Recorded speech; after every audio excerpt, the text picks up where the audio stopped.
For today's video mga idol, nata diri sa Rusco brand sa Opol, Misamis Oriental. Ito ay ang Rusco Karusa 175cc. 30mm carburetor, water cooled engine. Kabilaan yung pan. So dito, nandyan yung tangki, starter relay, CDI, rectifier, flasher, ignition coil. Sa gilid naman yung radiator. Dito naman sa kabila, exhaust fan, saka yung battery. Nandyan din sa gilid ang handbrake. Dito naman sa harap, ayan si Bossing Junjon dito sa Rusco brand sa Opol. Front suspension niya ayan kabilaan yan mga idol. So, size ng gulong 4.0. Ang rim naman 12.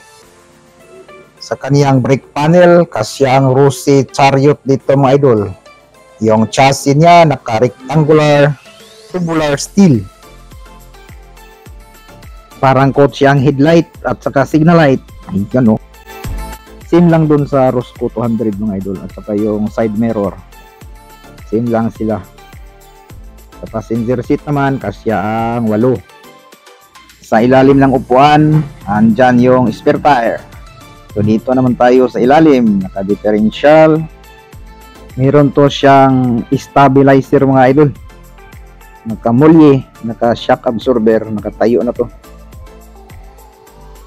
Sa taillights naman mga idol, naka-LED na yung mga ilaw niya. Dito naman tayo sa ilalim ng engine. Yan yung propeller niya.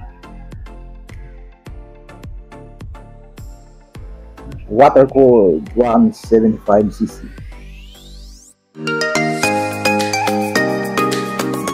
Dito na tayo sa kanyang dashboard. Para ka lang naka-motorsiklo.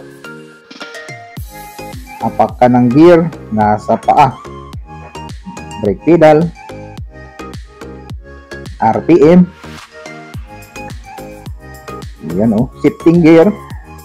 Yan mo makikita kung anong gear ka na. At saka yung speedometer.